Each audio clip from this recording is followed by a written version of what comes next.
Hello and welcome back to my Physics Online video lecture supplement series. Today's video we finish up the 7th set of lectures for the Physics 2 classes, which is on magnetism. And what we're doing is we're looking in this case at the sources of magnetic fields. So in part 1 I basically introduced the idea of a magnetic field and of the motion of a particle in a magnetic field. In part 2 I discussed the effects of magnetic fields on current-carrying conductors, and in both cases I sort of said, well, the source of a magnetic field is a moving charge of some sort, but I left it at that, and I never really described the form of the magnetic field that is actually produced by a moving charge. I only looked at what kind of force an existing magnetic field will exert on a moving charge. So in today's lecture part, we're going to look at the sources of magnetic fields. And of course it can be produced by a single moving charge. It can also be produced by many moving charges, which would be a current, as in a wire. And last but not least, it might be produced by a magnetized material, such as this bar magnet. So actually this shows, in a sense, two different types of sources of magnetic field. One is the electromagnet, in which we have moving charges. One is the permanent magnet with magnetized material. So we'll start with magnetism that is produced by current. Basically, this effect was first discovered by Hans Christian Oersted, who we encountered in the previous part to this lecture. What he found was that you can use a compass to map magnetic field. Again, a compass just has a magnet in it. And so this would allow him to map the magnetic field direction.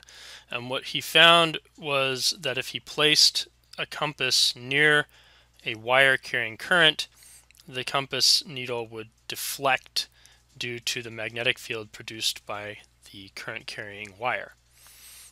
And in the last part, or really the first part, I introduced the right-hand rule, or reviewed the right-hand rule really, introduced it in context of the magnetic fields. And what we find here is if you have a single current carrying wire and you want to know what the magnetic field looks like, you can point your thumb in the direction of the current and then grab the wire, and your fingers will point in the direction of the magnetic field.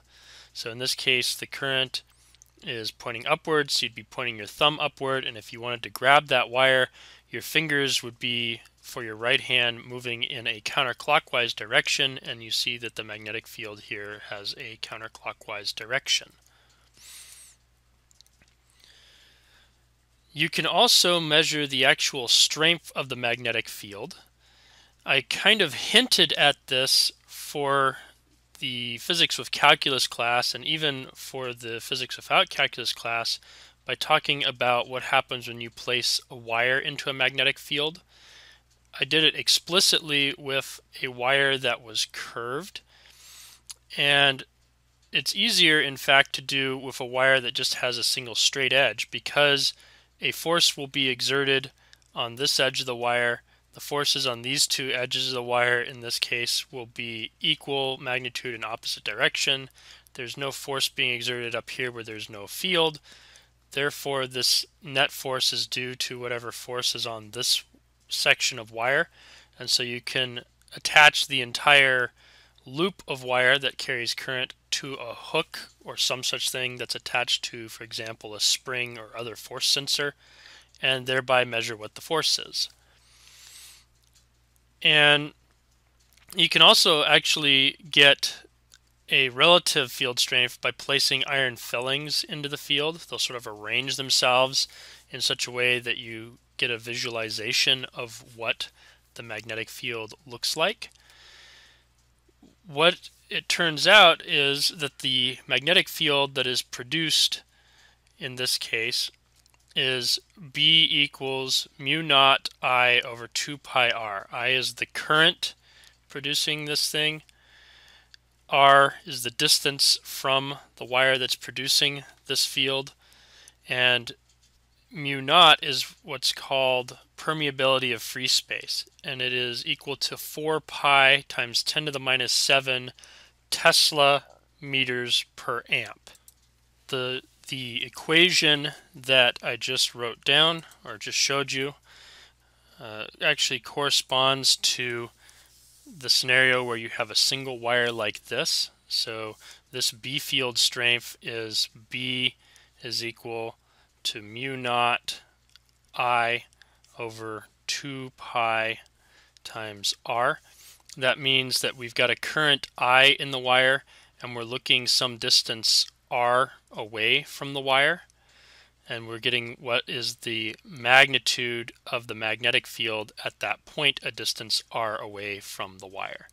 So this is what scenario this equation is applied to. So you have basically a single straight wire here. What happens if instead of having a single straight wire, you end up having a pair of parallel wires? Well, each of those is going to produce a magnetic field. And so in this diagram, it's actually showing the magnetic field that's produced by wire number 1. So wire number 1 carries current number 1 and produces a magnetic field like this. Wire number 2 will produce a similar magnetic field. It will be a series of concentric rings around wire number 2 that's carrying current number 2. And of course the magnitude is going to be given by that equation that I just introduced.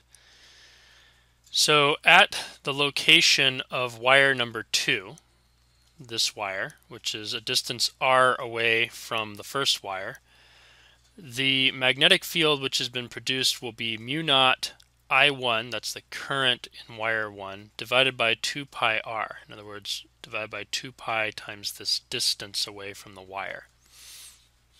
And the magnetic field, therefore, is produced by wire 1, is located here at the position of wire 2, which is also carrying a current. We saw in the previous part to this lecture set that a magnetic field will exert a force on a current carrying conductor. So here is a second part to this diagram that shows wire 1, it shows the magnetic field, and it shows wire 2.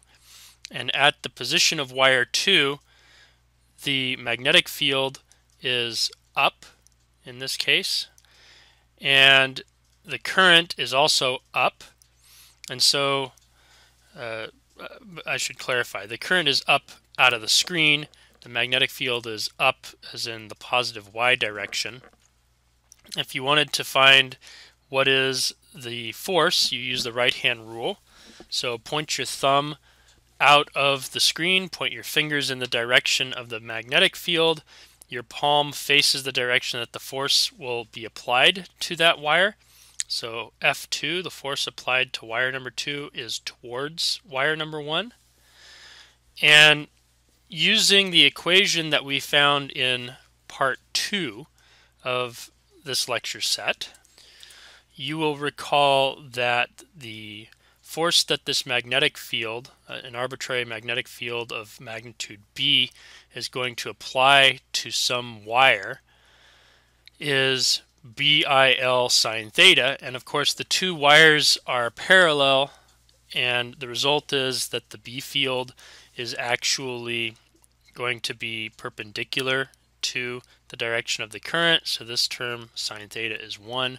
You get a magnitude FB equals BIL for each of the two wires.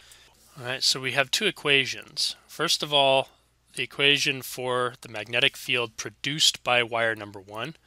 So wire number 1 is like this. It has a current I that is coming out of the page. It produces a magnetic field like so, in a concentric circle.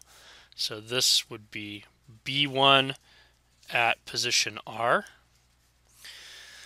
And so this distance, therefore, between here and here is the distance R. We have then wire number 2, which is located here. It is carrying I2, which is pointing out of the page as well. And so the total force that is going to be acting is therefore this inward directed force, because locally the magnetic field is like this. The current is out of the page. The total force therefore would be towards wire 1. So here's F2. So we can substitute B1 into this equation for F2, and what we're going to end up getting is that F2 is mu naught I1 over 2 pi r times I2 L, where L is the length of each wire. And so with a little bit of rearranging, what that gives us is this equation that I've put into the blue box, namely, if you divide the force by the length of the wire, in other words, you're getting force per unit length, it will be I2B1, which is mu naught I1 I2 over 2 pi r. So that's the force per unit length between the two wires. I want to look at a couple of short examples before moving on from this point. So we'll look at a couple examples involving these long straight wires and the magnetic fields they produce. So we have a long wire carrying a current of 1 amp, and we want to know what's the magnitude of the magnetic field 2 centimeters away from this wire. And the field magnitude was previously given as B equals mu naught I divided by 2 pi r.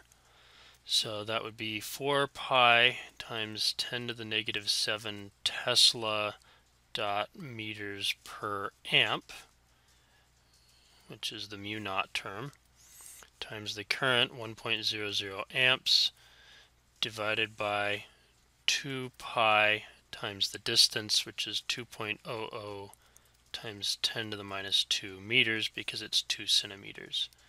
So basically this looks like we have 4 times 10 to the minus 7 divided by 4 times 10 to the minus 2. So B should in this case be basically 1.00 times 10 to the minus 5 Tesla. This is a 5, not a 6. And worth noting here, significant figures wise, this 4 pi is actually basically exact, this 2 pi basically exact, so there's actually 3 significant figures in this number. Second example is that we've got two parallel wires that are separated by 2 centimeters. Each one's carrying 1 amp and both are 1 meter long. So we want to know what's the magnitude of the force between them. What's the magnitude of the force of wire 1 on wire 2 and wire 2 on wire 1? Should be the same, of course. So we use that the force per unit length was I2B1, and so that means the total force should be I2B1 L2. This is the force on 2. Force on 1 would be I1 B2 L1, but the two L's, L2 and L1, are equal, and L is given here 1.0 meter. The B, again, B1 would be equal to mu naught over 2 pi times basically I1 over R, and B2 is mu naught I2 over 2 pi times R. So you'll notice that these are basically going to be equal. So F2 equals F1 will represent as F, and that's basically going to be mu naught over 2 pi times I1 times I2 over R.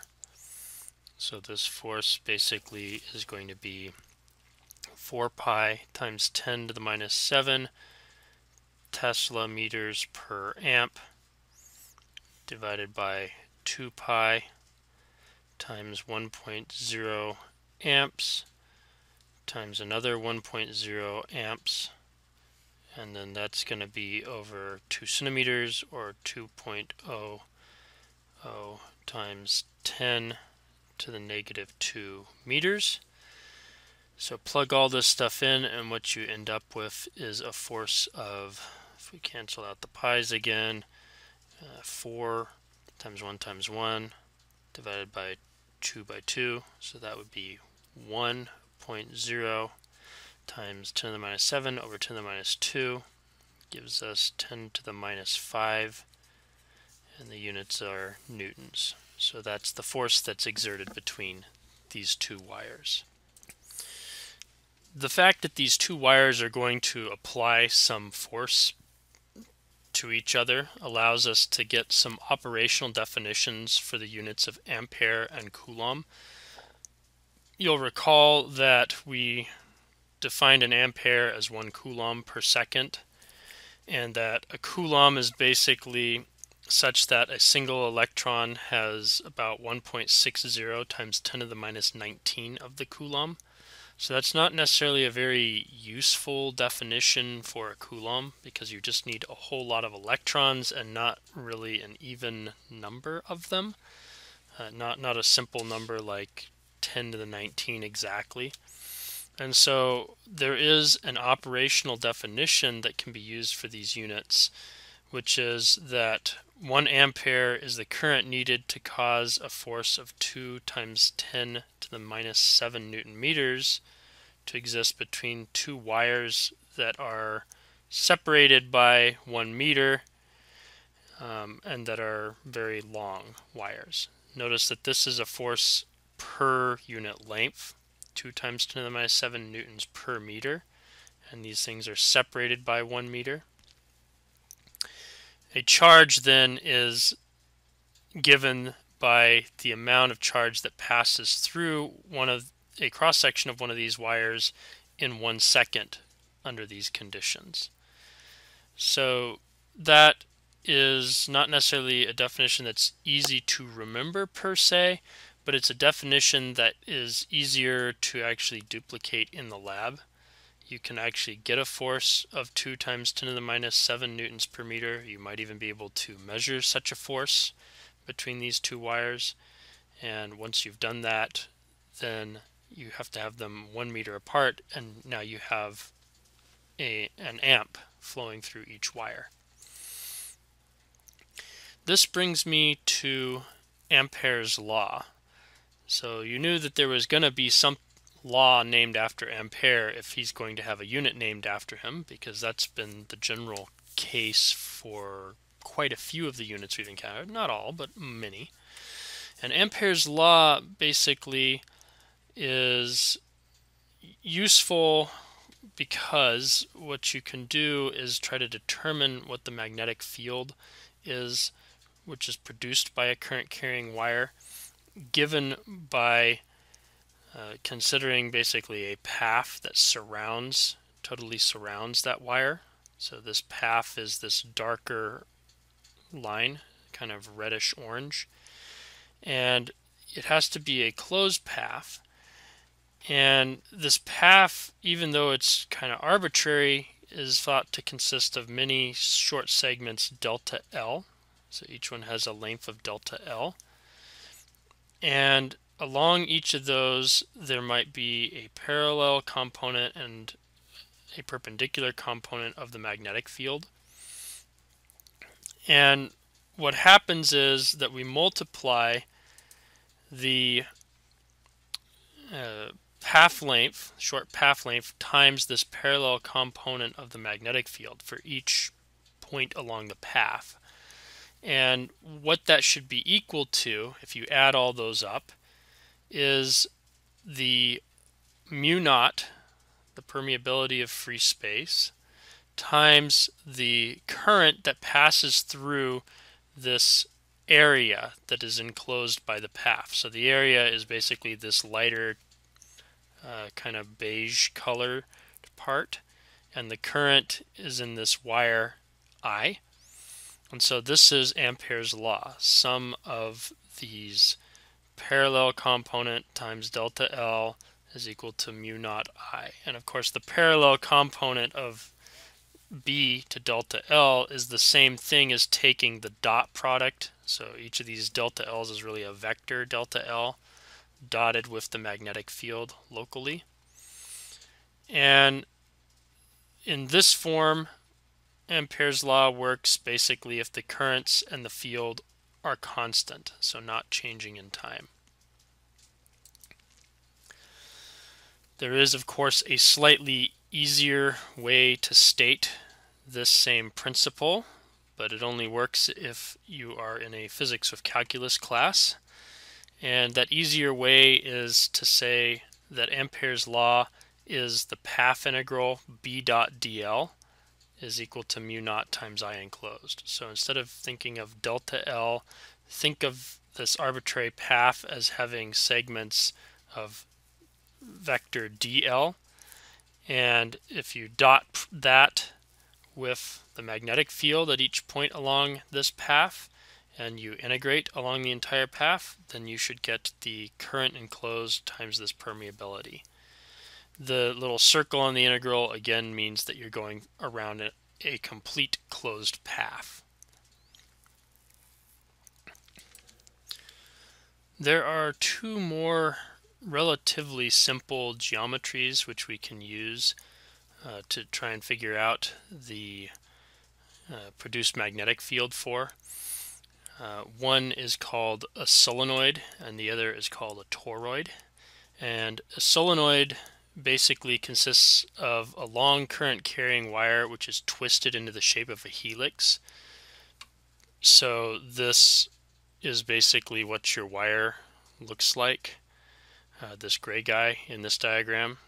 And then if you have many turns and you sort of do a cutaway view of it, this would look like this same view that we have, but just looking end on at the wires and looking end on at the wires. And so the current is moving from here and then up here. It's coming out of the page, down here it's into the page. So that's a solenoid.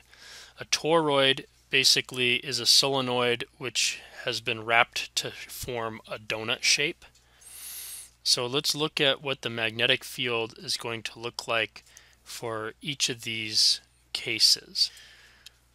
Before discussing the magnetic field for the solenoid as such, it's worth considering roughly what the magnetic field would look like for just a single loop of wire.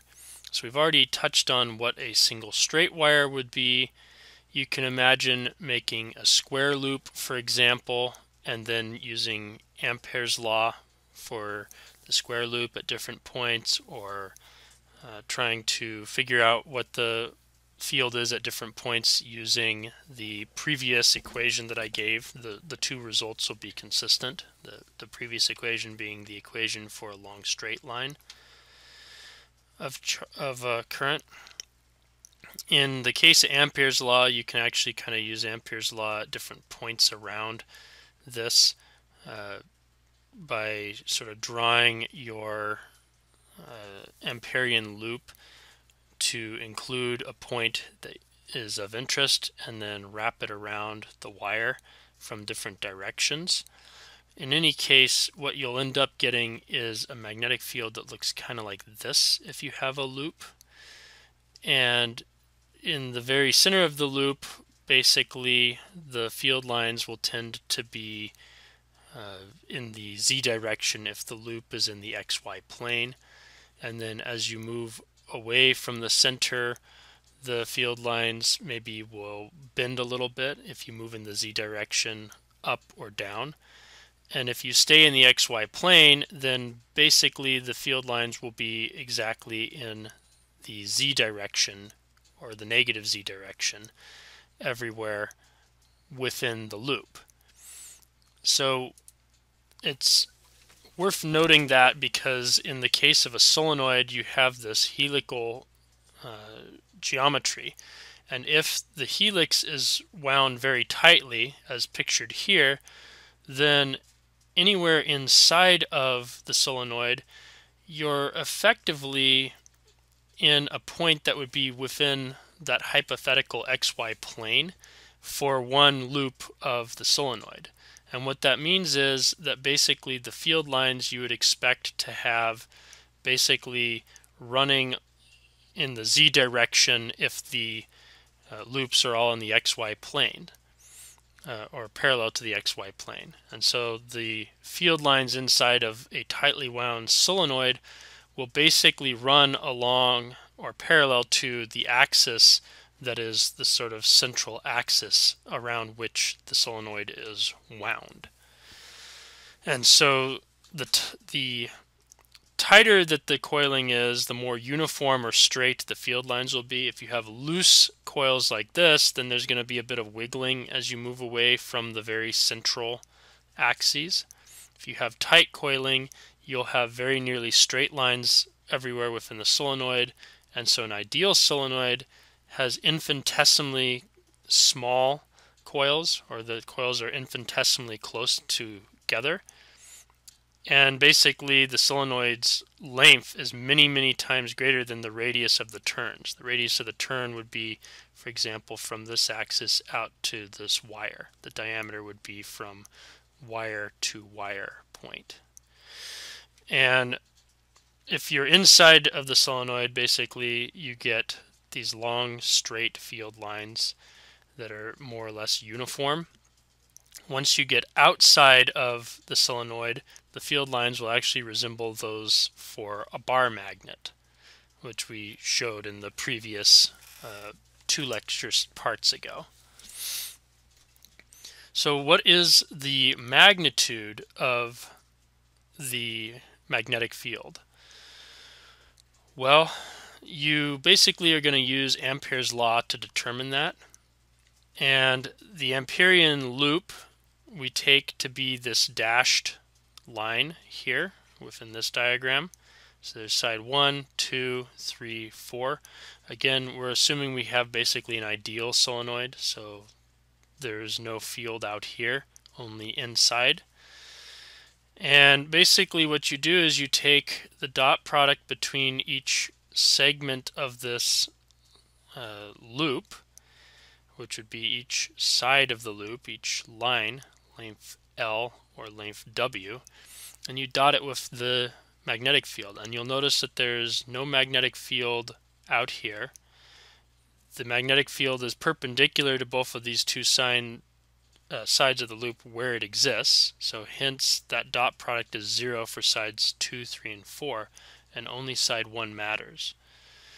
And what you end up getting is that the enclosed current, I enclosed, is basically whatever current this wire is carrying times the number of turns that you've enclosed.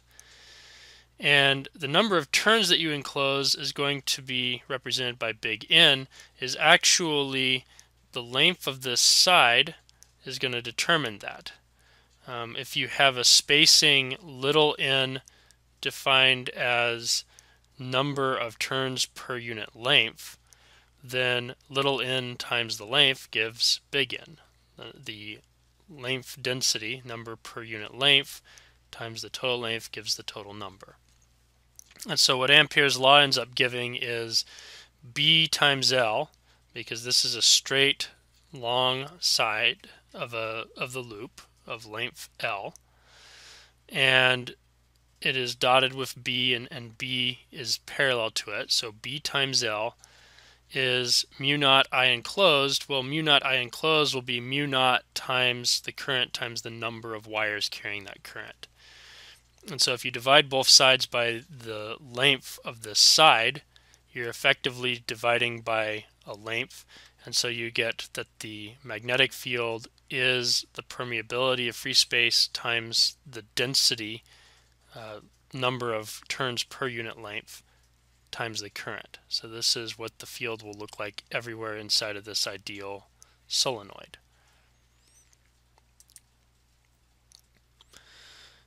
Now let's consider the toroid. So as I said, in a toroid, the solenoid is basically bent so that it makes a donut shape. So here you see the donut shape.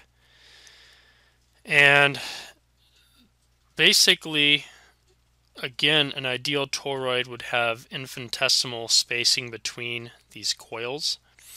And once again, we can use Ampere's law both inside and outside of this toroid. If you go outside, then the enclosing area would be the area of this outer dashed circle. But notice that the outer dashed circle, there's always a current that is moving up and then another current of equal magnitude moving down through that particular enclosing area. Is basically because each one of these loops would carry a current upward through the circle, then it loops back around down through the circle. So that means that the total enclosed current for this outer one is 0. So that means there should be no magnetic field outside of the toroid. Similarly, if you put a small dashed circle in here in the inner radius, there are no coils at all wrapping through this smaller inner circle. That also means 0 current is enclosed, and therefore there's no magnetic field in the whole of the donut. So the entire magnetic field is within this, call it the teal colored, blue, green, whatever you want to say, path, is basically in between the walls or the ribbing caused by this coil. And so the enclosed current following path number 1, this dashed line, is basically going to be number of turns times I, and the total path length is going to be L. So the total path length, L, also is 2 times pi times little r. Basically what this gives us is that the total field inside the toroid is mu naught in I over 2 pi r. But notice that this right here is in fact the same field that we got before for the toroid, because 2 pi r is the length L.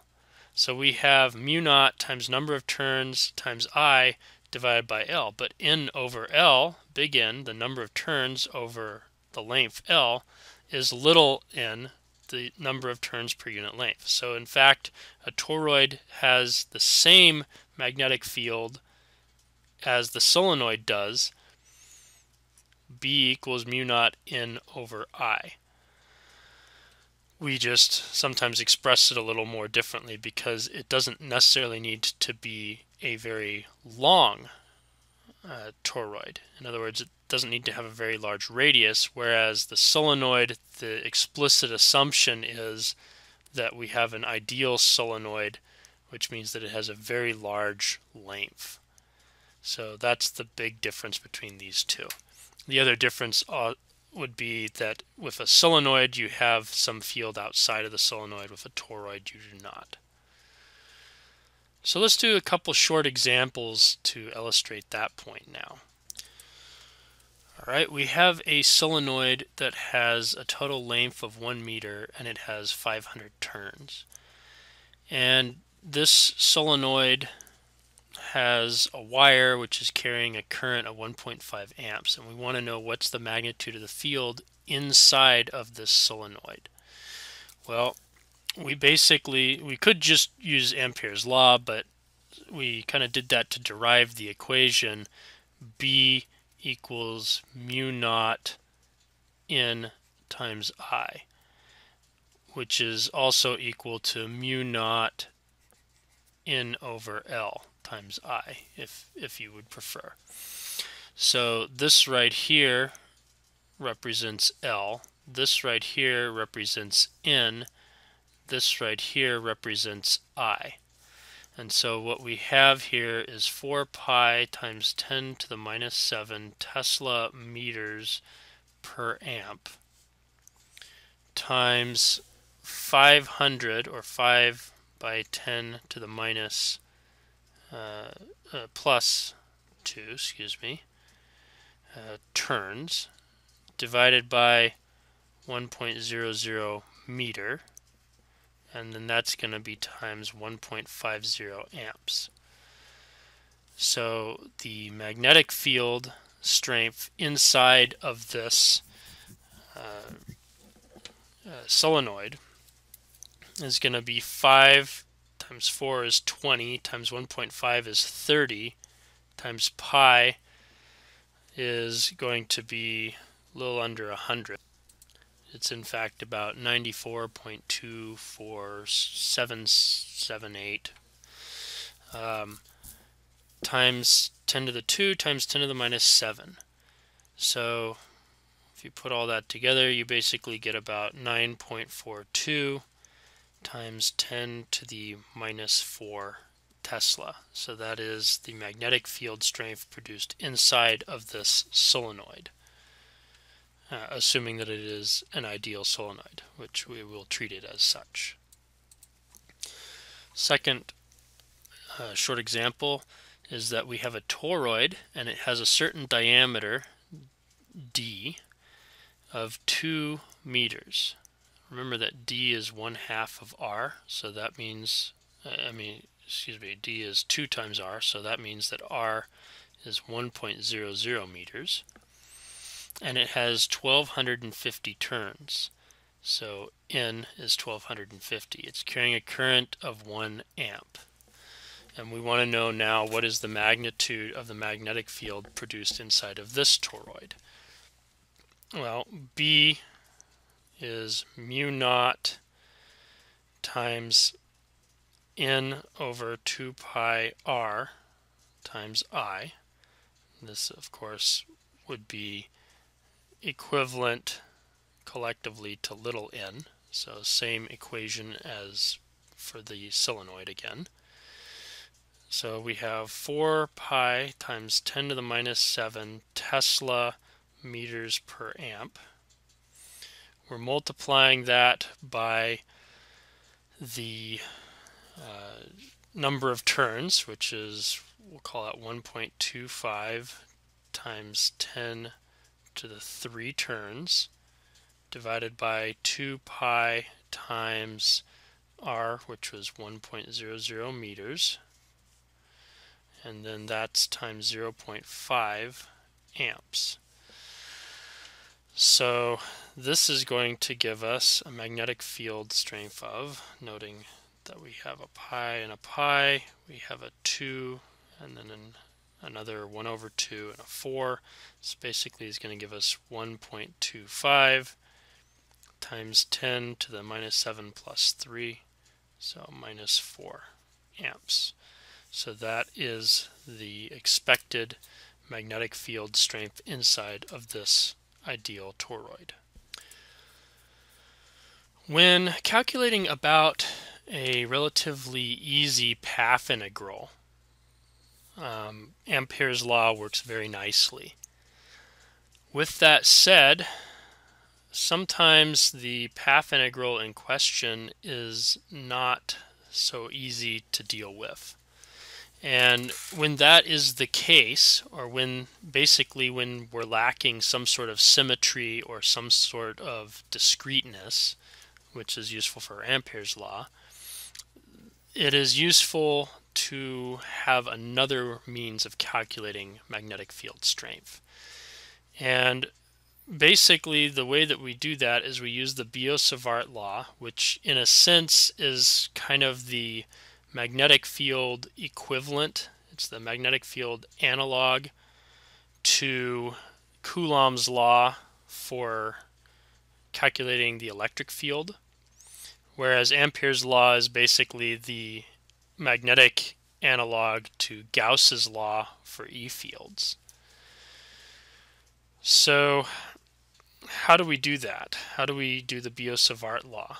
How do we use the long calculation, the sort of grinded out Coulomb's law analog? Well, what we do is we take a path ds, or if you prefer dl, and there's current passing along this path. And what that current does is it produces a differential magnetic field.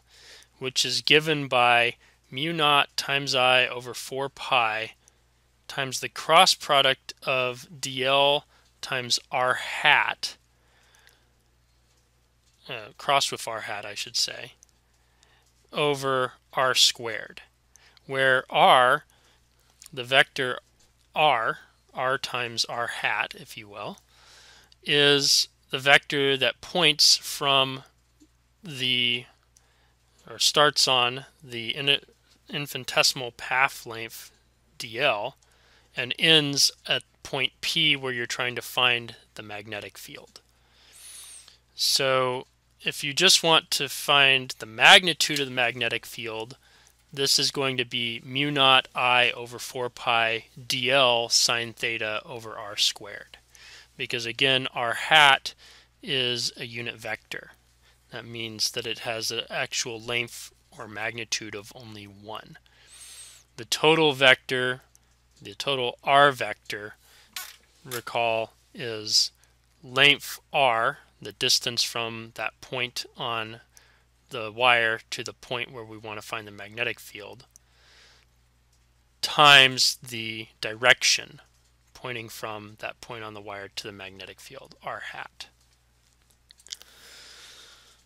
So then if we want to get the total magnetic field at this point P, we basically integrate along the entire path of whatever wire we're using, which is equivalent to basically saying take this cross product for each segment of the wire and then add all the cross products together, multiplied by mu naught I, and this cross product is divided by the proper r squared. So that's how you get the total magnetic field.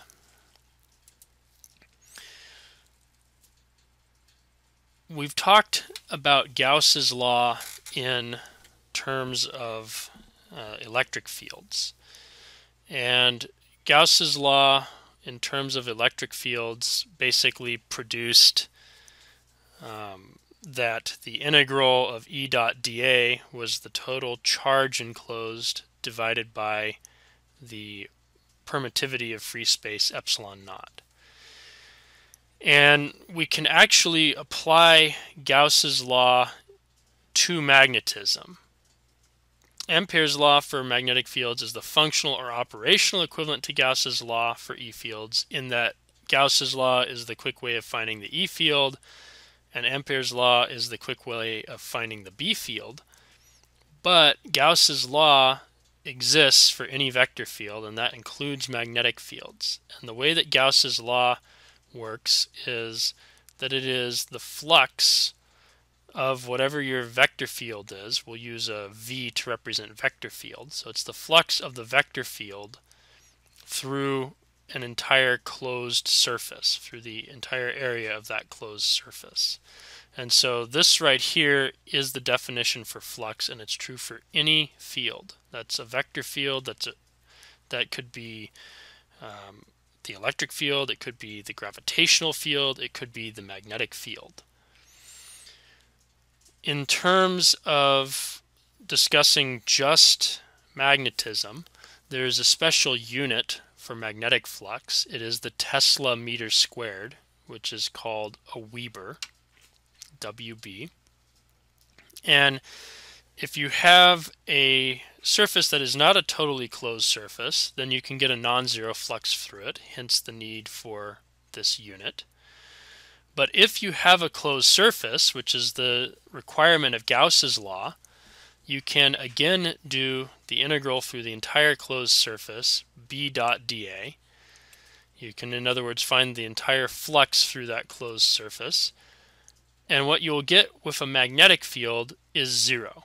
And the implication of this is that there are no isolated magnetic monopoles in nature. Magnetic fields lines tend to form closed lines, as in this diagram. And the reason, or the fact that they form a closed line, means that for any given surface there will be, if a magnetic field punctures into a closed surface, then it must also puncture back out of that closed surface, and vice versa. You can't have a field line that originates within a surface and then leaves the surface and doesn't ever come back in, or that originates outside and enters and terminates inside.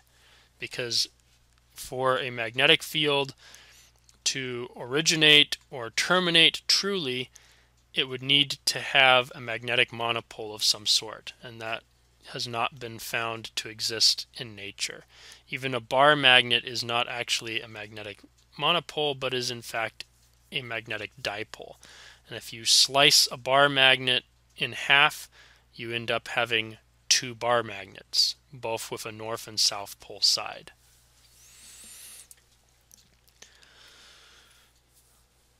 So let's discuss magnetic materials at this point. And we talked about how the field inside of a solenoid is given by mu naught N times I if the solenoid is filled with vacuum. You can place a material inside of the solenoid, for example iron, which is soft magnetic material, or for that matter you can place a hard magnetic material within the solenoid. Usually they use iron, which is a soft magnetic material. And what happens is that the total magnetic field inside of the solenoid is going to be increased. Instead of being just equal to B naught, B will be B naught plus Bm, where Bm is an induced field due to the magnetic material. And so over here I've given a plot that I pulled from, I believe, Giancolli. Yeah, Giancolli. And what it's plotting is the total magnetic field inside of a solenoid that is filled with an iron core as a function of what the magnetic field would have been had we not placed the iron core in it.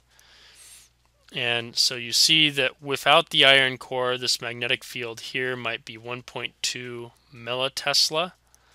And looking up here, it's closer to 1 Tesla with the iron core. That's almost 1,000 times greater magnitude of magnetic field strength.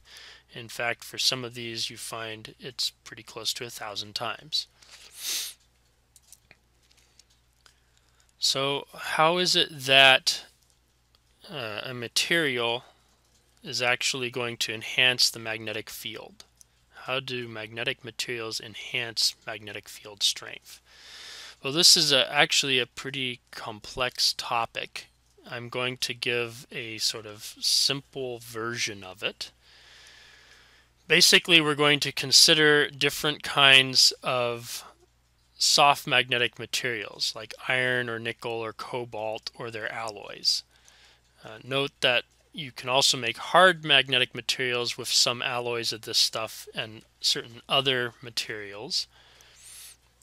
Basically, what we're doing is we're going to create a strong magnet. And the way that it works is that any of these materials consist of some small number of what might be called magnetic domains. So each magnetic domain behaves kind of like a very small bar magnet with a north pole and a south pole.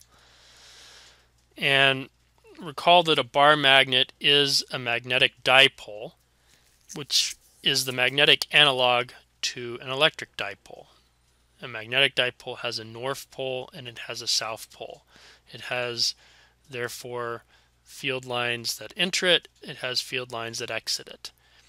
But we can represent it by drawing field lines like this that are pointing from, for example, the north to the south pole. So here's the south pole, here's the north pole of this miniature bar magnet that is this domain. The domain's alignment basically determines whether or not the entire material is going to act as if it is itself a bar magnet or other type of magnet or not. Basically, it's going to be some sort of bar magnet.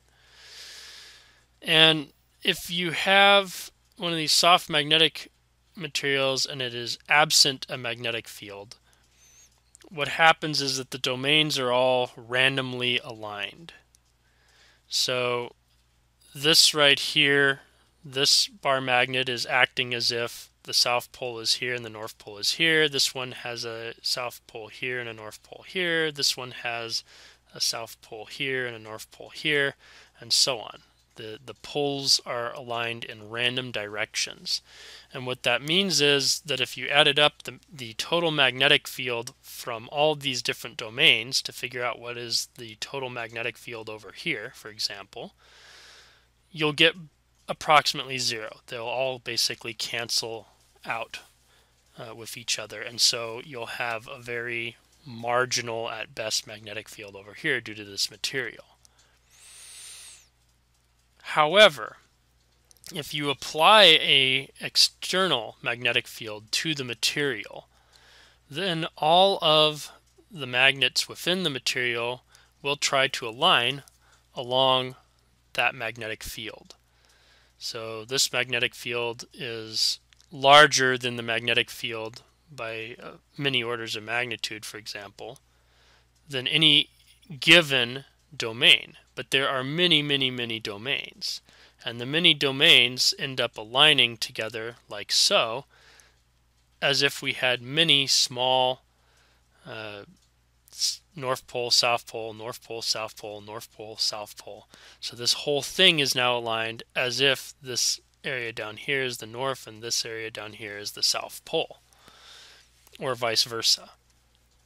And so we've applied the magnetic field and we've basically magnetized this material. And all these individual little domains now add to each other, and they can all collectively add to this magnetic field strength to enhance the field strength. So that means that an unmagnetized piece of ferromagnetic material can become magnetized by placing it within a sufficiently strong magnetic field, and then in turn, by aligning all these little magnetic domains with each other, it will in fact enhance the total magnetic field, and so the magnetic field will be whatever the original field was plus the field due to all these domains. So that would be B0, the externally applied field, plus Bm, the field from the material. And if, interestingly enough, if you have a permanent magnet, it can pick up pieces of unmagnetized iron. So the piece of iron on its own wouldn't act like a magnet, but in the presence of a permanent magnet, it suddenly acts like a magnet and can be picked up. So this basically explains why that is. You have an external field from the permanent magnet, and now all the domains within the iron suddenly align and it acts like a magnet. On the other hand, and this is kind of an interesting thing, if you have a permanent magnet and you jar it sufficiently, then all of these domains can suddenly randomize and it will suddenly be demagnetized. So the moral of the story is, don't throw your permanent magnets if you wish for them to, even if they don't shatter, if you wish for them to remain magnetized. I wanted to discuss one last topic within this video, which is called the Hall effect. And the Hall effect is ultimately useful because it can be used to make a probe that essentially can determine what the magnetic field strength is. This is, in other words, another way of building a probe to measure magnetic field strength. You'll recall that earlier in this video, or really in the last video, and then I kind of alluded to it in the early part of this video, you can use a wire that carries current and you can place that partially into a magnetic field and then measure the force upon the wire and use that to measure the magnetic field. Well, the Hall effect lets us measure the magnetic field strength by measuring the voltage drop between two ends of a conducting piece of material that has been placed into a magnetic field. And the nice thing about this is that you don't have to find the edge of the magnetic field. In other words, this material can be inserted entirely into the magnetic field and this still works. The other nice thing is that you can basically use a very sensitive voltmeter to measure this rather than having to come up with a very sensitive spring for a force sensor. Basically how it works is that a magnetic field is going to apply a force to any charge carriers within the current that is within this conductor. So if there's a current in the conductor, there will be a force from the magnetic field. And the result is that the charge carriers are going to deflect somewhat as a result of this. So here is an electron, and it is supposed to be moving across this conductor. It's part of the electrical current, and it basically ends up getting a net force that acts upon it from the magnetic field. It's moving this way. The field is into the page.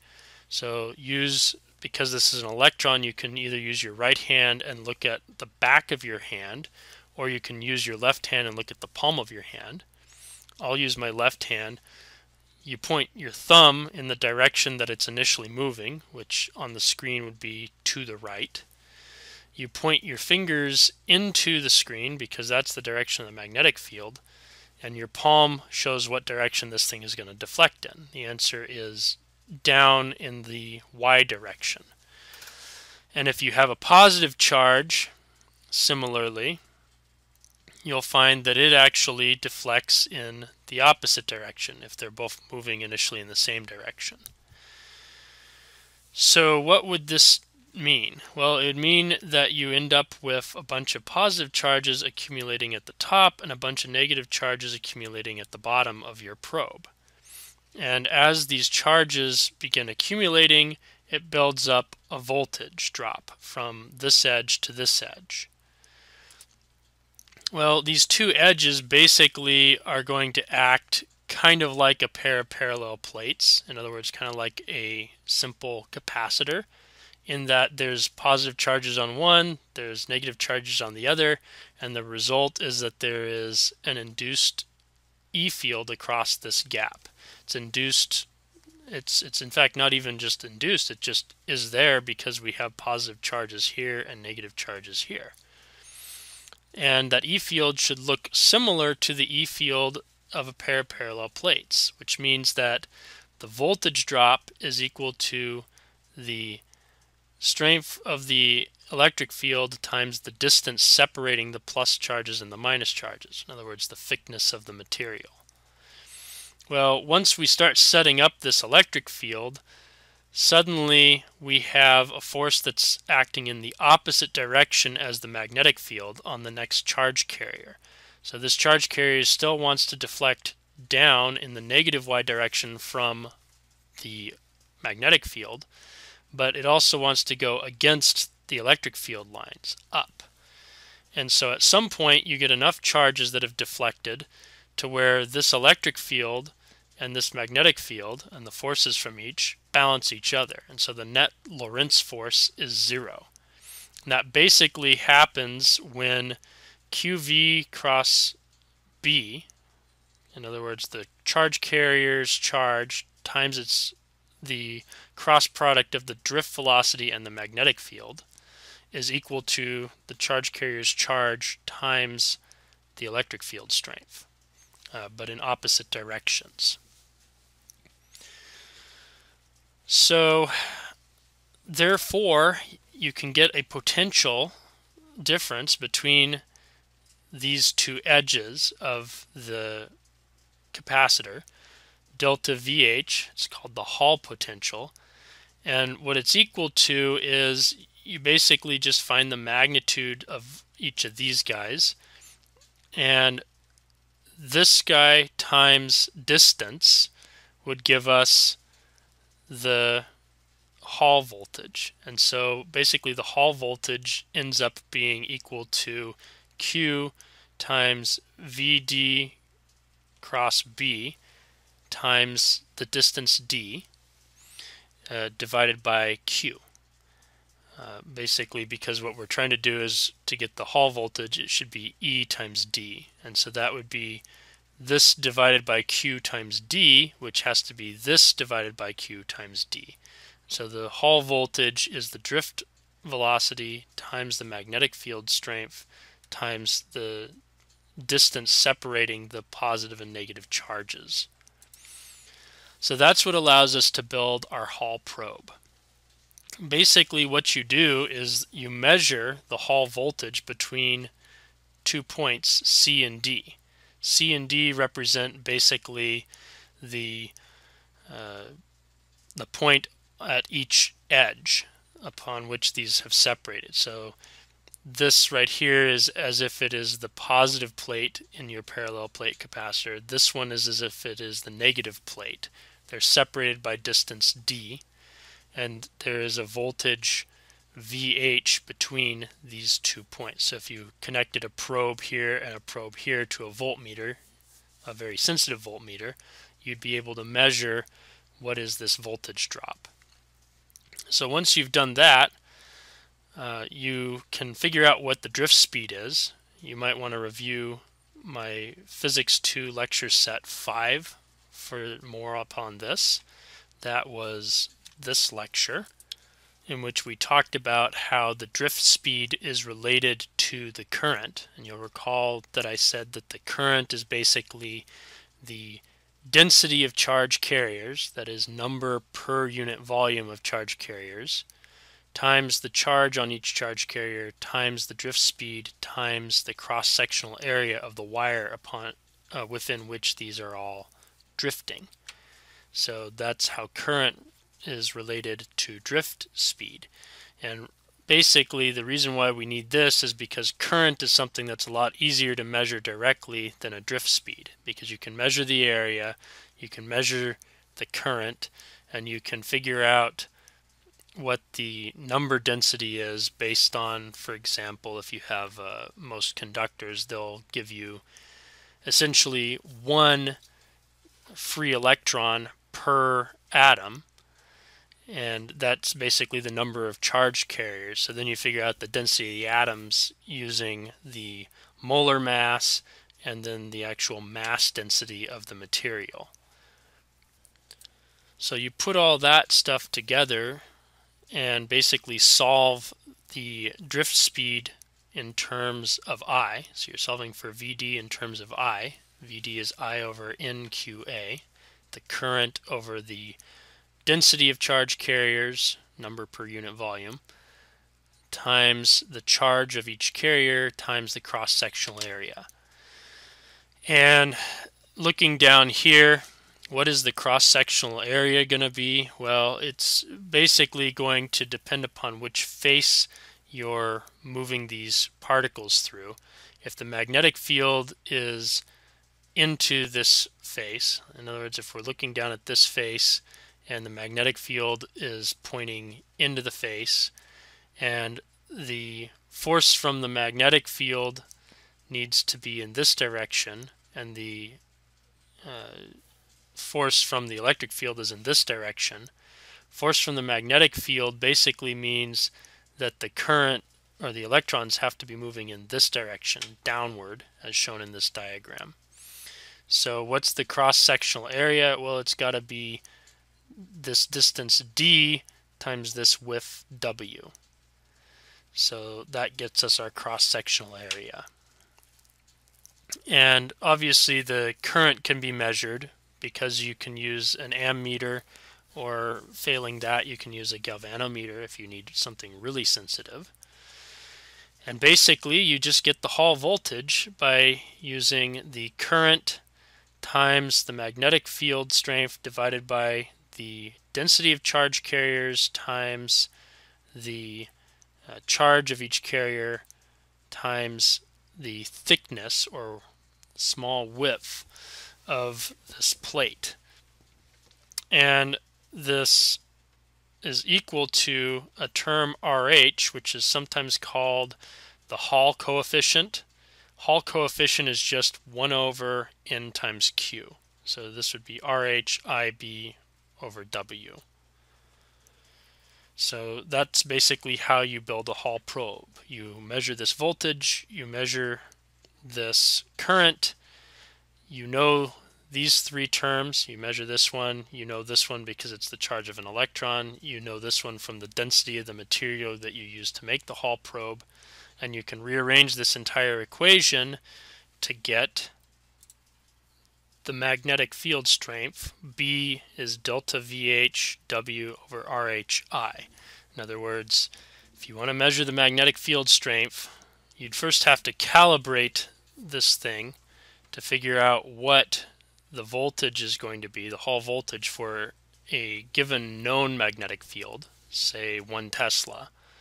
Then you'd take this Hall probe, you'd stick it into an unknown magnetic field, you'd duplicate the current that you had before, 1 amp or whatever, and you'd measure what the resulting Hall voltage is between these two edges, basically the voltage of what is effectively a parallel plate capacitor. And then you basically take that voltage, multiply by the thickness of the material, and divide by the Hall coefficient times the current. So these are all knowns, and so now you've solved for your magnetic field.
Okay, now let's consider a few longer examples.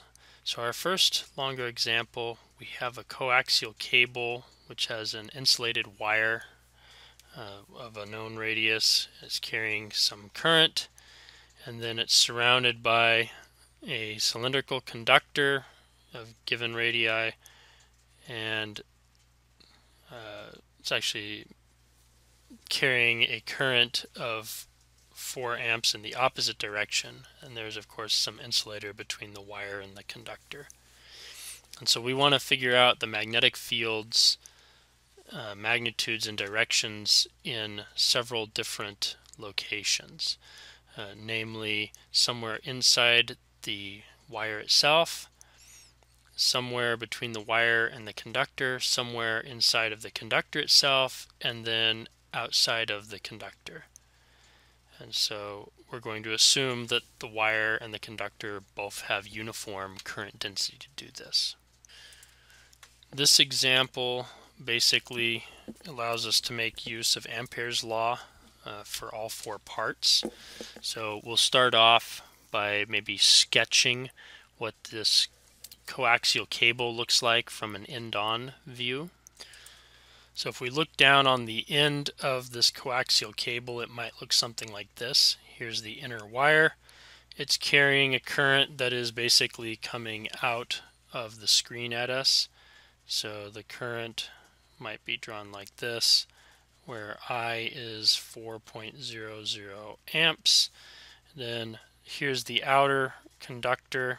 It's also carrying some current I, which is again uniformly distributed around the conductor, and that current is going into the page, so we'd represent that with these little circle with an X in them, and the total current going into the page is I equals 4.00 amps as well. So now there are basically four locations that we are trying to consider. The first of these is located inside of the wire. The second is between the wire and the conductor. The third is inside of the conductor, and the fourth is outside of the conductor. So let's do these in turn. So the first one was at r equals 0.1 meters. So that would be inside of this Amperian loop. So for A, we have, again, note that we're basically going to use B parallel delta L is equal to mu naught times I enclosed. And so what we're basically looking for is what is the magnetic field strength based on this. And if you were to look inside of this dotted line, what you'd basically have is some section of the wire. It's carrying a current that is also coming out of the screen at me.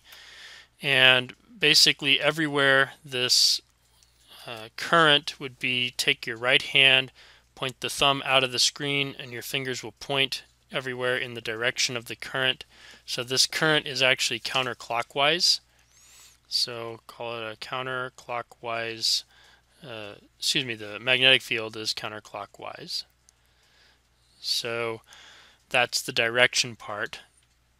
Notice that if we're doing the parallel part of the magnetic field around this loop, that the delta L becomes the size of the circle, the circumference of the circle. And so basically we would have B times 2 pi r, where r is the radius of the circle. R is 0.100 millimeters.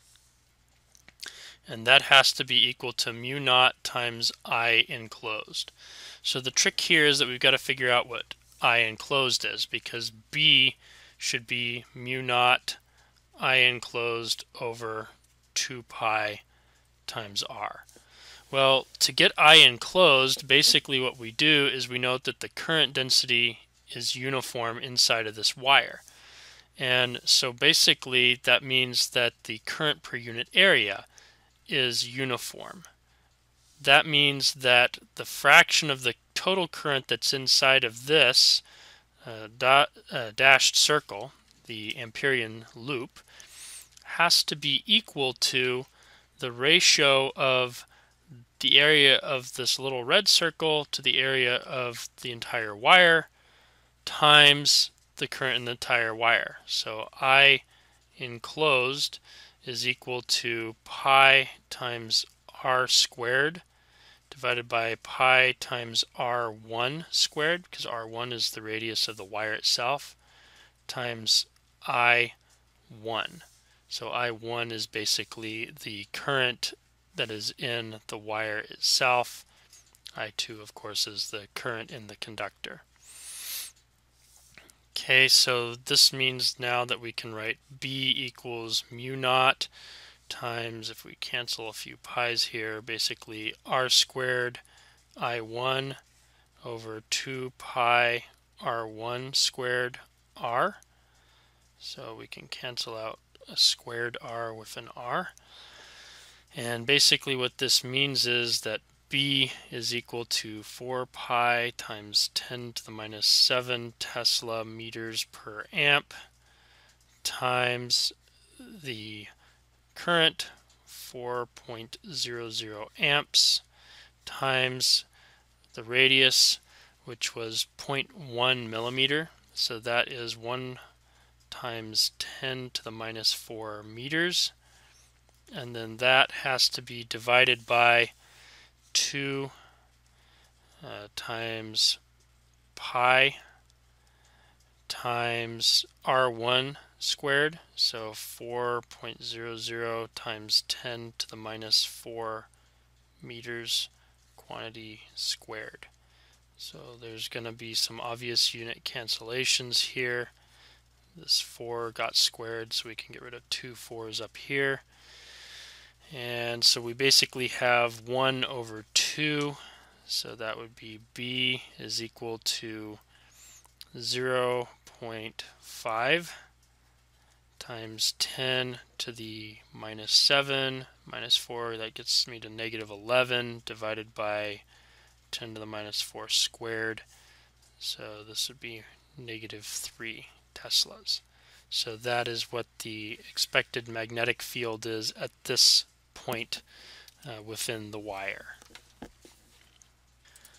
For the second part, we're wanting to know what is the current in between the wire and the conductor.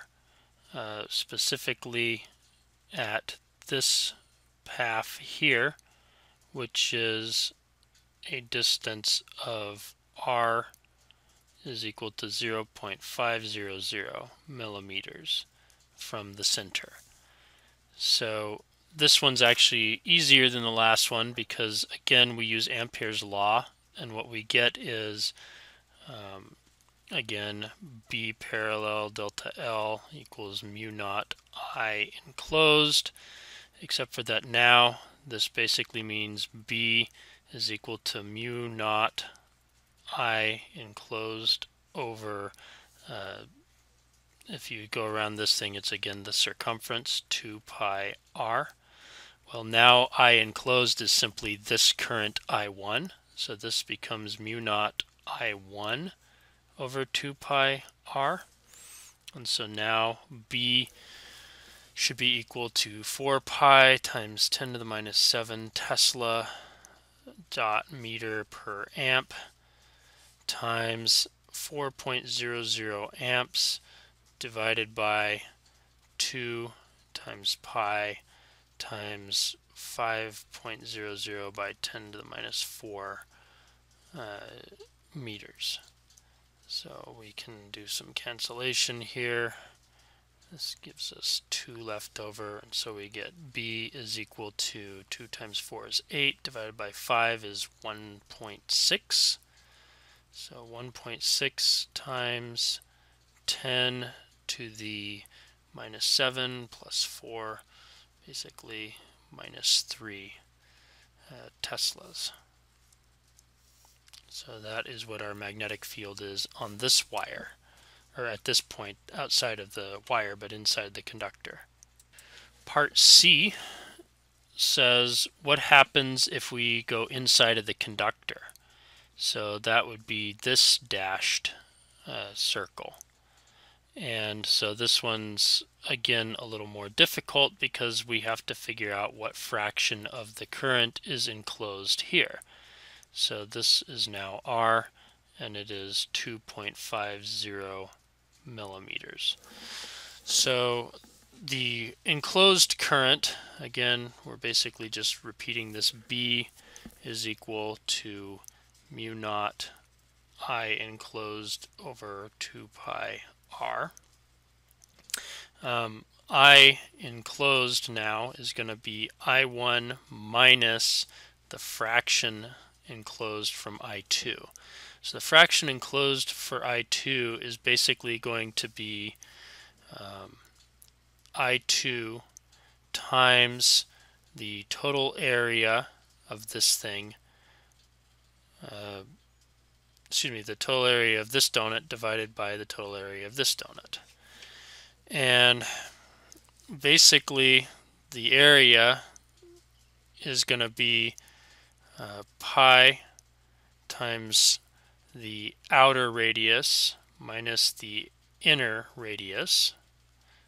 So that's like this, divided by pi times R3 squared minus R2 squared.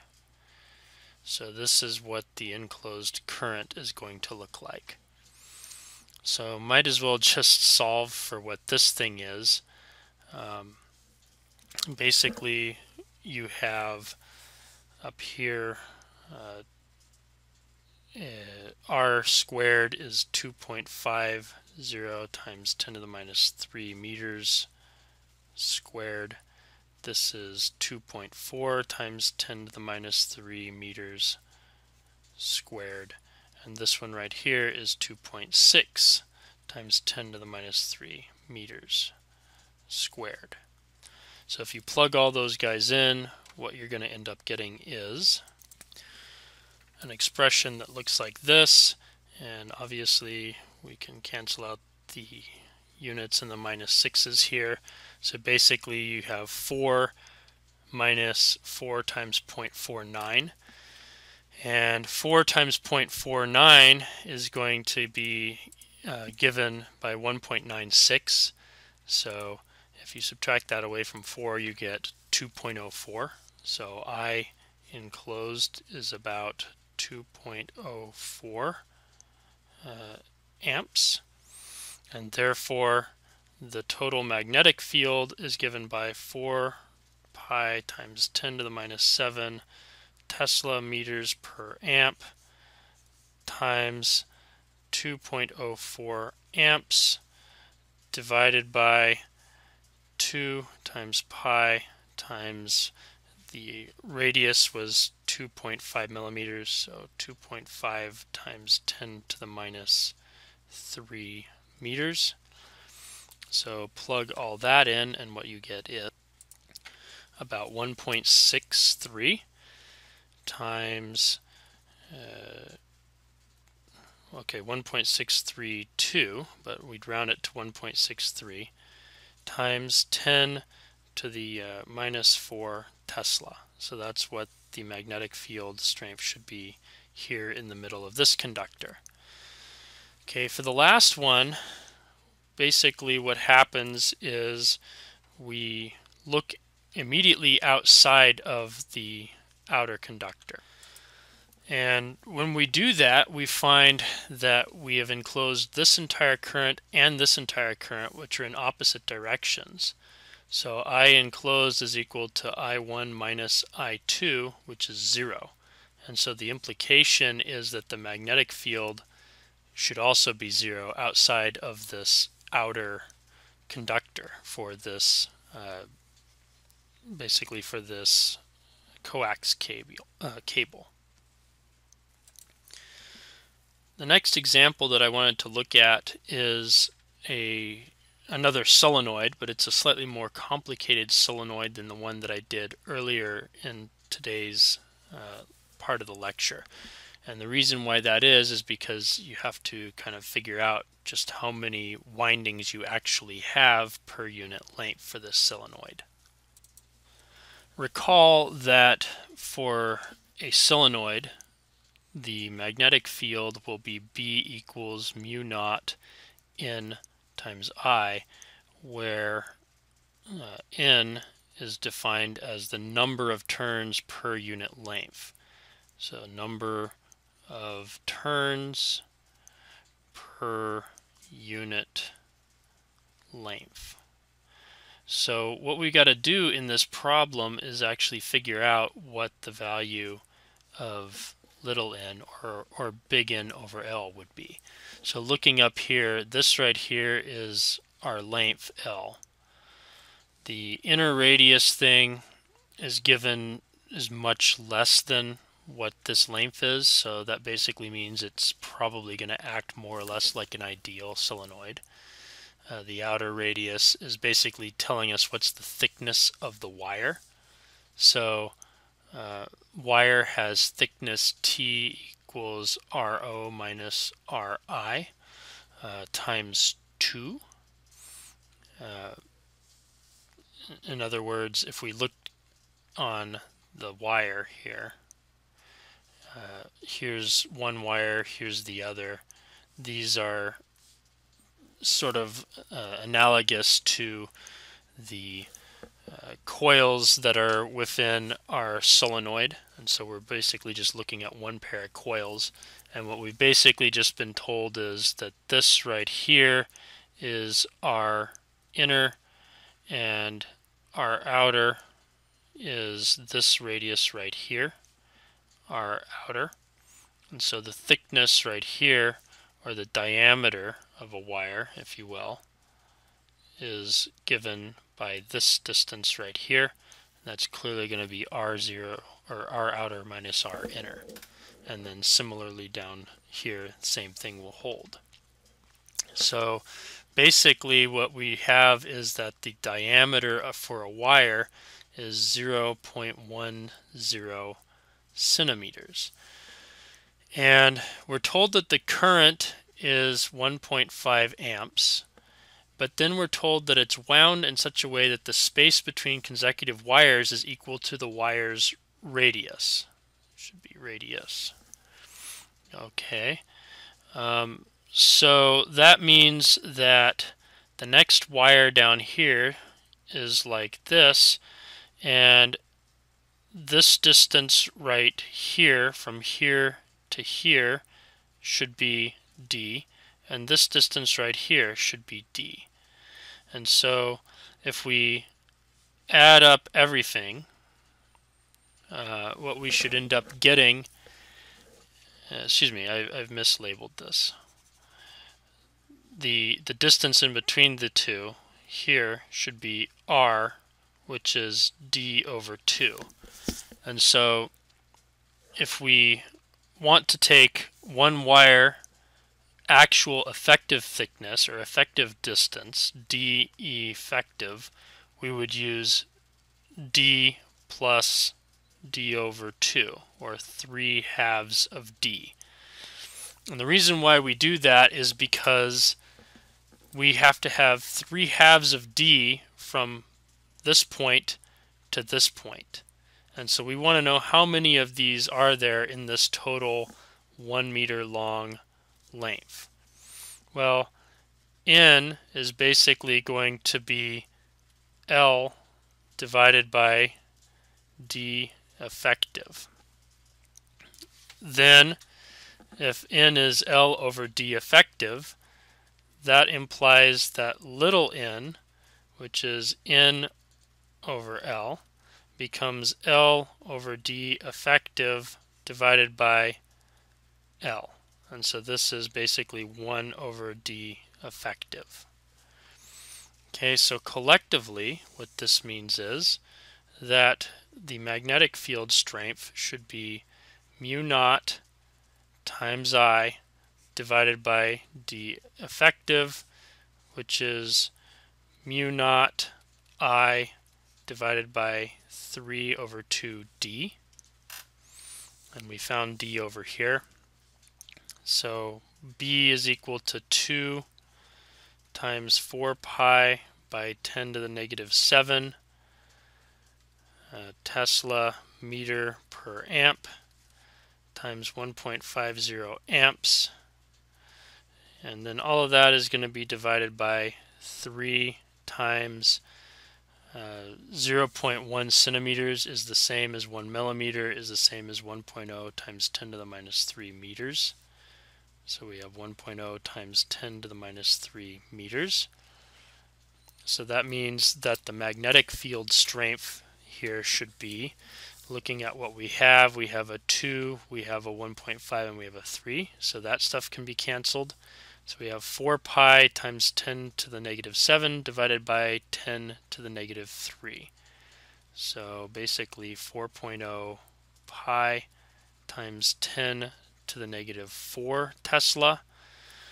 Or if you don't like putting it in terms of 4.0 pi times 10 to the minus 4 Tesla, you can always multiply the 4 times the pi and get 12.56, etc. With two significant figures, this would basically be 1.3 times 10 to the minus 3 Tesla. So that's what the magnetic field strength will be here inside of this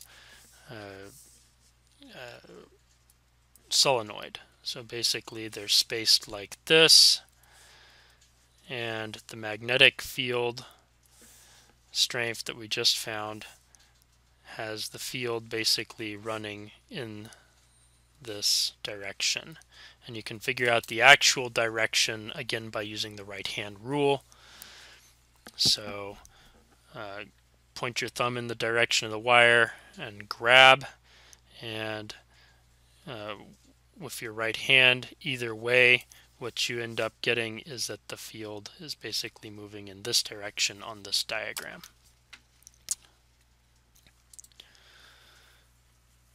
All right, the third of our longer examples is called a Hall probe. It's basically, let's figure out the Hall probe, and really it's working a set of short examples for the Hall probe, albeit this one's a little bit more involved. So let's see how this all works. All right, there are basically three pieces of information that you'd have to look up if you don't happen to have them randomly memorized in order to do this. The first is that you need to know the density of silver. And the density of silver is basically 10.49 grams per cubic centimeter. The second piece of information that you need to know is the molar mass of silver, which I'm going to use a capital M to represent. And what is basically gives is 107.8. So 107.8682. That's basically grams per mole. And then last but not least is Avogadro's number. Avogadro's number is telling us how many atoms are there in a mole. And Avogadro's number is 6.022, roughly 6.0221409 times 10 to the 23 atoms per mole. So with these three parameters, we can now attempt to find the Hall coefficient, which is actually 1 over this number. So basically the key here is that Q is the charge per carrier, basically is 1.6 times 10 to the minus 19 coulombs per carrier. And that is simply because the carriers are either electrons or electron holes. N is defined as the number of carriers per unit volume. And so we can do some dimensional analysis here. Basically, there's one carrier per atom. So we basically need to have a number of atoms per unit volume. And the number of atoms per unit volume, we start off, we see that there's an atoms per mole here. So the Avogadro's number has to be in the numerator for N. M is grams per mole. So if we have over M, then we have moles per gram and atoms per mole. So that's collectively going to give us atoms per gram. And so we need to get rid of the grams and have a per volume. So that would be times rho. So therefore, N is basically going to be 6.022, etc., times 10 to the 23 atoms per mole times 10.49 grams per cubic centimeter divided by 107.9 basically grams per mole. And so what that's going to give us for our density is about 5.8545, so 5.855 times 10 to the 22 is ultimately what we get. And that is basically carriers per cubic centimeter. Well, we really want to have this in carriers per cubic meter. So N is actually therefore going to be approximately 5.855 times 10 to the 28 carriers per cubic meter, because there's 10 to the 6th cubic centimeters in a cubic meter. So now we can find the Hall coefficient, which is 1 over N times Q. And so the Hall coefficient is going to be 1 divided by the 5.855 times 10 to the 28 carriers per cubic meter times 1.60 times 10 to the minus 19 coulombs per carrier. So these carrier guys go away, and we get a Hall coefficient of approximately 1.067 times 10 to the negative 10, and the units for that would be meters cubed per coulomb. So that's how we answer the first part of this question. So to get part B, we now want to find the Hall voltage given a magnetic field, and also knowing that the current is 4 amps and the thickness is 0.095 centimeters. So the Hall voltage, delta VH, is the Hall coefficient times the current times the magnetic field divided by the thickness of this conductor. So that is going to be basically 1.067 by 10 to the negative 10 meters cubed per coulomb times the current was 4.0 amps times the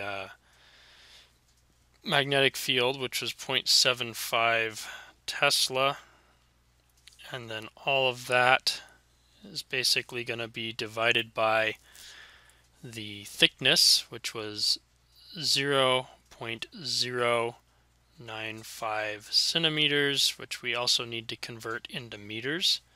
So that is like this. So now we can plug everything into the calculator, and what we end up getting is we have a 10 to the minus 10 here. We have down here collectively 9.5 times 10 to the negative 2, 3, 4 meters here. And so what we end up getting basically is 3 delta VH is 3.369. I guess there's only two significant figures, so I really should be putting 3.4 times 10 to the negative 7 volts, or if you'd prefer, you could write like 0.34 microvolts or 340 nanovolts, whatever is your preferred way of expressing that. So that brings us to part C. Basically at this point what we've done is we've calibrated our Hall probe. Now the question is, suppose you stick this Hall probe into a magnetic field and the reading that you get out is 100 nanovolts. What would the magnetic field strength of this field be? So this was 340 nanovolts equals 340 nanovolts. And one way that we could do part C is that we would basically just go back through and use the equation all over again. The equation in this case you rearrange for part C would read as B is equal to delta V sub H times W divided by R sub H times I. The magnetic field strength is the Hall voltage times the thickness divided by this Hall coefficient times the current. But the thing is that none of these things have changed except for only B and delta VH. So we could also rewrite this as B final over, or maybe we should say B over B calibration is delta V over delta V calibration. And this right here would then be delta V calibration. And this one right here would be 0.75 Tesla, the magnetic field strength that led to this Hall voltage. So that means that B is delta V over delta V calibration times B calibration. And so we basically have 100 over 340 times 0.75. So the magnetic field strength that we'd be measuring here, 100 nanovolts over 340 nanovolts times 0.75 Tesla.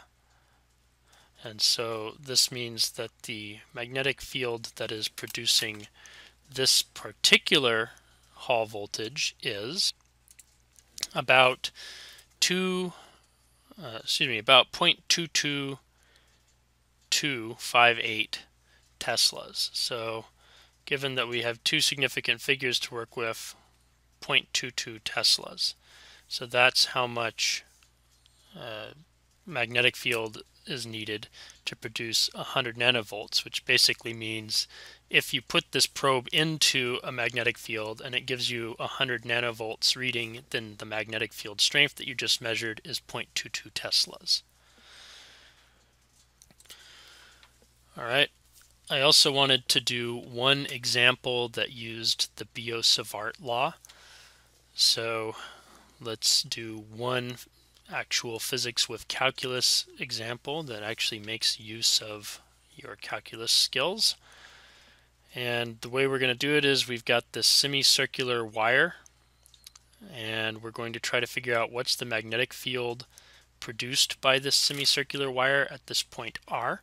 It's worth noting that this and this are not going to produce any magnetic field at this point because the cross product dl cross with r, the r vectors here or the r vectors here, and the dl vector and the dl vector are parallel in these two cases to the r vector. So the magnetic field from the straight portions of the wire is 0, and we really only have to worry about this curved part. This the dotted line that I drew over here was just to show that if you had a complete circle of this wire, then the point that we're interested in, point C, is actually in the center of that circle. So aside from these two straight pieces, which are producing 0 magnetic field at point C, and that incidentally is on account of the fact that if you were to figure out what is R to a given point on this straight piece, you'd have dl cross R is equal to 0 for all cases, or really more importantly, you'd have the dl crossed with r hat equals 0, but r hat is really the unit vector for r. So what we do is we look over the rest of this curve, and here, for example, is an r, here's a dl. Looking at this cross product, Again, note that we're using the Biot-Savart Law, which states that dB, the vector, is given by mu naught times I over 4 pi times basically dl cross r hat over r squared. And in context, this becomes big R hat over big R squared. So basically, because we're doing a dl crossed with a R hat, you can figure out what direction the field is going to be in by taking your right hand, basically pointing your thumb along the the dl direction, and then wrapping your fingers around the r direction. And what you're going to see when you do that is that you've got a magnetic field no matter where you point, no matter where you choose your dl and your r to be at. You've got the magnetic field pointing in the same direction here. And so basically what you can do is just find the magnitude using mu naught I over 4 pi times dl over r squared. R and dl are everywhere perpendicular, so the sine of theta term that would come out of this cross product is 1 everywhere. So now that we have this, if we want to get the actual magnitude of the magnetic field strength, we integrate. And basically the limits of integration for dl is that we're starting here, we're ending here, we're going through basically half of a circumference. So we'd go from 0 to pi times r for this integral. And basically this whole integral then becomes mu naught I over 4 pi r squared integral from 0 to pi r times dl. And what you end up getting out of this is B is equal to mu naught times I over 4 pi r squared times L from 0 to pi r.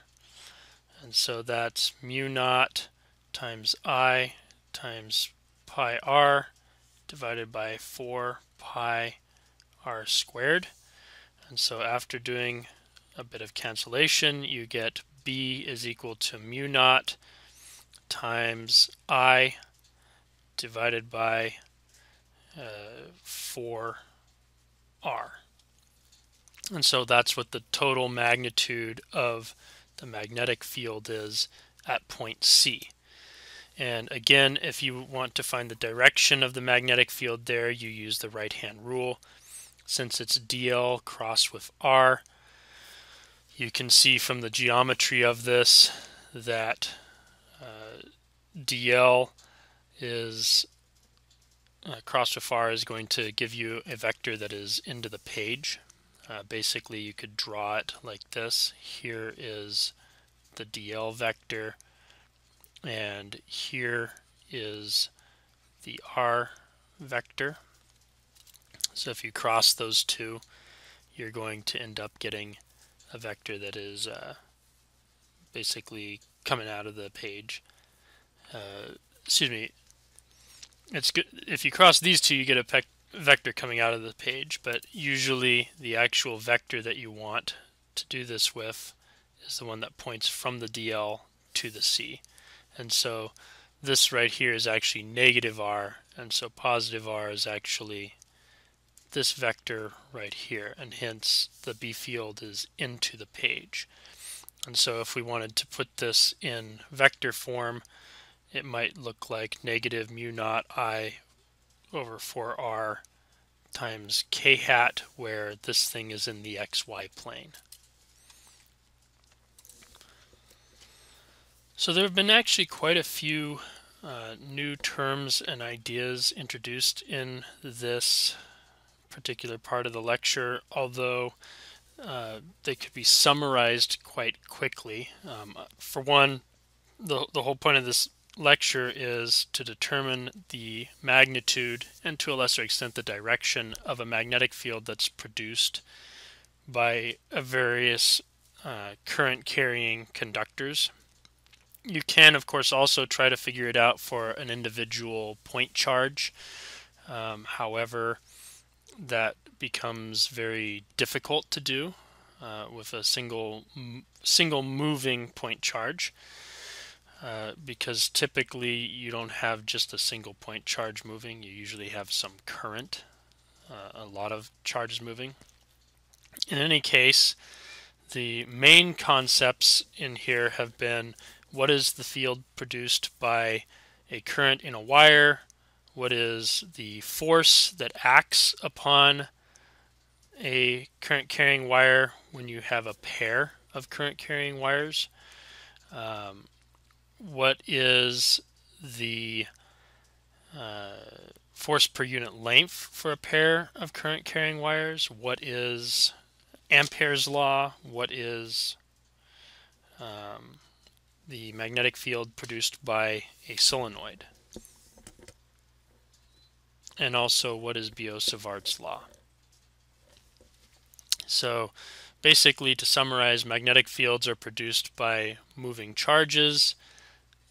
A magnetic field strength can be produced from a current carrying wire will have this form.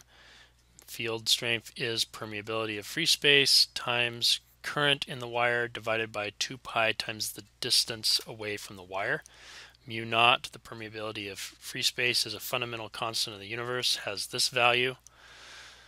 The force per unit length for two current carrying wires ultimately ends up being the magnetic field strength produced by the first times the current of the second, and we're dividing by L, so it'd basically just be I times B.